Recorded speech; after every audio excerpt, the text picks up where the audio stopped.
Bismillah ve salatu ve selamu ala Resulillah ve ala alihi ve sahbihi ve men vala. İmam Mavardi rahmetullahi aleyhinki Edebuddin ve Dünya namlı kitabındaki dersimizin bugünkü devamında akıl barısında dersli buluvatkan. Bugün İmam Mavardi rahmetullahi aleyhi şundaq deydi. Fe emmed deha vel mekru fe huve mezmum. Amda nayet elqi ziyade aqılni çotunca qışıltıp ketadigan el mikirlik qilishning o'zi nayet ayıplik avval. Çünkü bu adam özünki aqlining o'shiq aqlini yomonlikqa ishlatibyotdi bu yerda. Yomon ishlarga tasarruf qilyotdi. Navoda bu aqlini yaxshi ishlarga ishlatgan yoki yaxshi ishlarga tasarruf qilgan bo'lsa, bu nayati so'yimlik yaxshi ish bo'lgan bo'ladi.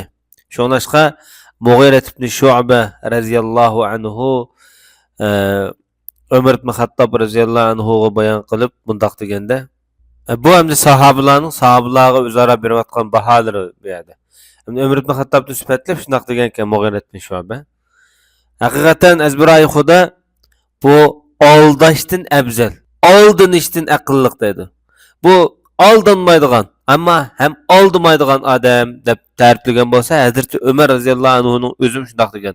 Makkar emasman, makkarlar men aldayanmaydi degan. Undaqda fazilatlik aql musulmonniki sifati makkar emas, hem makkarga aldındiganmı tüptün emasda. Şoňlaşqa adamlar özünki şu aqlning oşuq aqlini yomon ishlar ishlatgan adamlar haqida o'xshamagan ko'z qarashlarda bo'lgan. Masalan, Ziyad ibn Abiga o'xshash kishilar o'tganda dangliq aqllar o'tganda. Belki ziyade aqlliq adamlardi. Mana bundaq aqlliq adamlarni biz haqiqiy aql deb hisoblamamdik. Bir qism kishilar debdiki, buni aql deymiz. Chunki unda aql bo'lganlik uchun buni aqldor yoki aqlliq deyishga bo'ldi. Boshqa bir qism odamlar yo'q, bunda odamlar donishmand aql deb atashga bo'lmaydi. Cho'qim aql degan o'zi yaxshi diyonatlik bo'lish kerak. Chunki yaxshilik va diyonatlik bo'lish aqlning lazimatliklaridan. Aqlning ayrilmas bağlanması bo'lish kerak. Çünkü bu defnaq debdi. Amerika şu yomonlikda bek nayet uçuq chiqqan, bek saxtipaz. Bunda adamlarni biz aqlliq odam deb atamaymiz. Bunu atsak fikir nazar doirasi keng yoki fikir nazari cho'nqur odam deb atsak bo'ldi. Lekin buni haqiqiy aqlliq deb atashga bo'lmaydi. Shariat atalg'udiki. Shonashqa bundaq bir so'zi bor. Aqlliq degan, haqiqiy aqlliq degan, mushu Allohning amr nahiysi bu odamni to'sib yoki tutib tura olgan bo'lsa, bu odamni aqlliq odam deymiz. Allohning buyruq va cheklimasi nada bo'lsa, shu yerda tura olgan odamni bu aqlliq deb atashga bo'ldi. Shuningdek, Imom Shafiy rahmatullohi alayhinki yorallari bundoq degan ekan. Masalan, bir odam o'zining melining 3dan 1ni eng aqlli kishilarga beringlar deb vasiyat qilgan bo'lsa, bu vasiyatni ijro qilish jarayonida buni taqvo, zohid odamlarga berdi ekanda.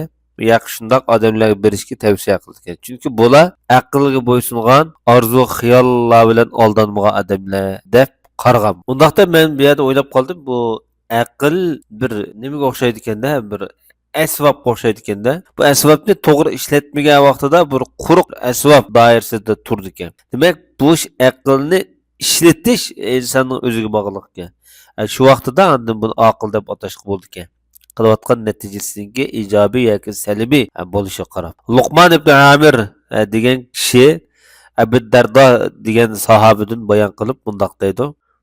Abu Dardo daniq sahoba Uvaymir ibn Zayd nomi bilan mashhur. Payg'ambar sollallohu alayhi vasallam bundoq degan ekanda Abu Dardo roziyallohu anhuga: "Ya Uvaymir", Abu Dardoning ismi, Abu Dardo bir kunyasi. "Aqlingni oshirg'in, Parvardigoringga tahimbak yaqinlashsin." Men dedim, ota-onam pido bo'lsin ya Rasululloh. Rasulullohga savol tashlab bu zot debdiki, "Undaqda mening aqlimga kim kepil?" Ya'ni demoqchi bo'lgani, mening aqlim borligiga kim bu yerda o'digar, kim bilas deyarlaydi mening aqlliq emasligimni qanday isbotlaymiz demoqchi. Payg'ambarimiz debdi, Alloh cheklagan ishlarni yaroq to'g'in, Allohning belgilarini va farzlarini ado qilgin, sen aqldor bo'lasan. Aql bo'lasan. Ondan o'zing shu nafl amallar bilan yoki yaxshi amallar bilan o'zingning amalingni taxim avut. Dunyoda undaqda shu paytda sen bir aqlingni oshirgan bo'lasan. Parvardigoringga yaqin to'g'an bo'lsa va Alloh bilan taxim bu yerda aziz şan sharafga erishsa deb shunday javob bergan. Imom Mavardi rahmatullohi yana shunday dedi, menga bir qism adiblar bu tövendeki she'rni deklamasiya qilib deb berganda, bu Ali ibn Abu Talibning she'ri deyiladi. Bu she'r tövende bundaq. Güzel axloqlar nayda pokiz xuluq bo'lib, aql birinchisi, din ikkinchisi, ilm uchinchisi, muloyimlik to'rtinchisi, saxilik beshinchisi, güzel odat oltinchisi, yaxshilik yettinchisi, sabr sakkizinchisi, shukr to'qqizinchisi, yumshoqlik o'ninchisi. Nafs dedi. Men insonning nafsi ham yedi. Nafs biludi dedi. Mening shu nafsga ishonmaydiganligimni biludi. Men qachoniki nafsiga qarshi ish qilgan vaqtimda men to'g'ri ish qilgan bo'laman. Ko'zmi biladi dedi. Mening ko'zimdan bilib turdi dedi. Gap qilayotganimda men shu yoki tavamu yoki men shuningga qarshimi biladi dedi. Ya'ni ko'zdan chanidi odam demak. Demak, sening bu ikki ko'zing mening ko'zimga shunday qarab turgan vaqtida sen o'zing oshkorlashni xohlamaydigan narsalarni bu ikki ko'zing bildirib qo'ydi emasmi deb Ali roziyallohu anhu tövendeki bu she'rni nazm qilib o'tgan. Tövende biz aqlga munosabatli boshqa mazmunlarga tutashdik. Hamda Imom Mavardi rahmatullohi alayhi yana shunday deydi, bilib qo'ying. Hamda erishilma aql tug'ma aqldan faqat ajriyanmaydi, arilanmaydi. Chunki u tug'ma aqlning natijasi erishilma aqlmi. Ya'ni tug'ma aql bo'lmasa erishilma aql orqali bo'lmaydi. Balkim aksicha tug'ma aql egallanma aqldan ayrim bo'lishi mumkin. Masalan, ba'zi odamlarningki tug'ma aql bo'lishi mumkin, lekin keyin erishilma yoki egallanma tajriba xarakterlik uyg'undan aqllari bo'lmasligi mumkin. Undaqda bu odamning shu fazilati yo'q, razil, bu odamniki hech qanday fazilatini his qilmaydigan, bunda tap qilolmaydigan, uchrat qilolmaydigan ahmoq bo'lib qolishi mumkin. Ahmoqlarning asosan ko'pincha razillikdan xoli bo'lishi nadir. Yani ahmaq adamlar nayet rezil sübetler bilen sübetlengen bulud dedi. Öz halda Peygamber sallallahu aleyhi ve sellem'de bayan kılınışça Peygamberimiz ahmaqni o'xshatib, ahmaq nimaga o'xshaydi degan vaqtida bir ko'zga o'xshaydi. Ya bu ko'zini yamg'ololmaydi kiyimga o'xshash. Ya onunki sunuqini qadg'ilolmaydi. Mesela oltin tömölniki sunuqlar olab qolsa yoki puchuqlar olab qolsa, uyaga darhol yamoq sog'il bo'ldi. Lekin bu ko'zga yamoq sog'il bo'lmaydi. Laydan yasalgan narsada chuvilib ketadi. Demak, bu hadisniki ma'nosi bunda so'litichung ichkavak degan bo'lish kerak.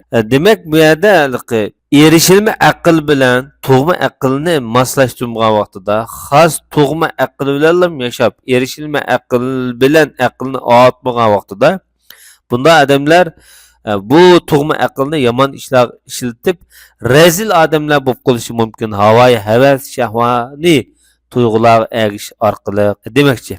Payg'ambar sallallohu alayhi vasallamdan bayon qilingan yana bir hadisda Janob Rasululloh shunday deydi: Alloh eng o'chkirdigan odam ahmoq odamdir. Chunki Alloh subhanahu va taolo buningga eng aziz narsadan mahrum qo'ygan buni. Demak, aql imondan qolsa eng büyük azizdir inson uchun. Shunlashqa bir qism danışmanlar o'z vaqtida shunday deganda, aqlga bo'lgan ehtiyoj insonniki mol dunyoga bo'lgan ehtiyojdanmi qattiq, ya'ni ashaddiy ehtiyojdir inson deydi. Shunlashqa fasohat ahli shunday deydi, johilning davlati aqlga ibrat deb shunday degan. Demak, bu nodonning izzati yoki nodonning boyligi, davlati aqlga ibrat deydi-da.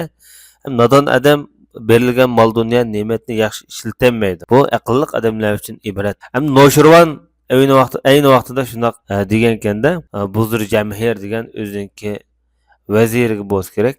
Shu vaziriga ayni vaqtida shunday deydi. Ham Noshirvan farslar ichidagi shu o'ziniki adolat bilan mashhur bir podshoh.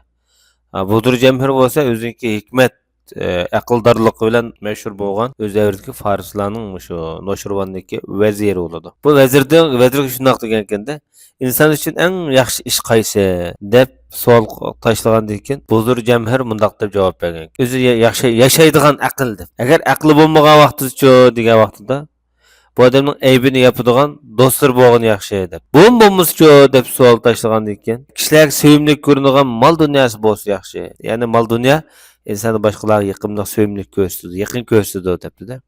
Mol dunyosini bo'lmasa degan vaqtida kamsiz, temkin xislat bo'lsa shu yetarli debdi-da. Bu bo'lmasa degan vaqtida undaqda bu odamning halokatli o'lim yaxshi bunda. Hech nim bo'lmasa bu yuqorida deyilgan narsaning halakatlik ölüm yaxshi deb javob bergan. Hamda Sabur ibn Ardishir mundaq deydi. Bu öz davridagi o'sha Fars podshohlarining birida aql ikki turlikdir.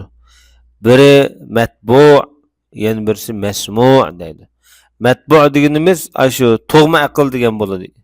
Xarakter mijozida tug'ilma holatda Alloh tarafdan shu ro'yiga besib o'tgan aql deydi. Yana birisi anglanma aql. Bu masalan boshqalardan anglash orqali, kitoblarni anglash orqali, ko'rish orqali deyilgan. Bu hamda bu yerda tug'ma aql, erishilma aql degan gaplar o'xshash gap bu yerda. Bu farslarniki istilah atalg'ular bu joyda. İnsanni shu ikkisining birsilam o'ngshiy oladi. Ya tug'ma aql yoki egallanma aql inson o'ngshiy oladi degan. Sabur ibn Ardishir degan Fars podshohi. Ba'zi shoirlar buni tuvandagi she'rda mundaq ifodalagan. Ra'aytul aqla naw'ayni fa masmu'un va matbu'un fala yanfa'u masmu'un idza lam yakun matbu'. Aql ikki turlik deb ko'rdim. Biri tug'ma, yana biri erishilma aql. Agar tug'ma aql bo'lmagan ahvol ostida egallanma erishilma aqlning hech qanday foydasi bo'lmaydi dedi.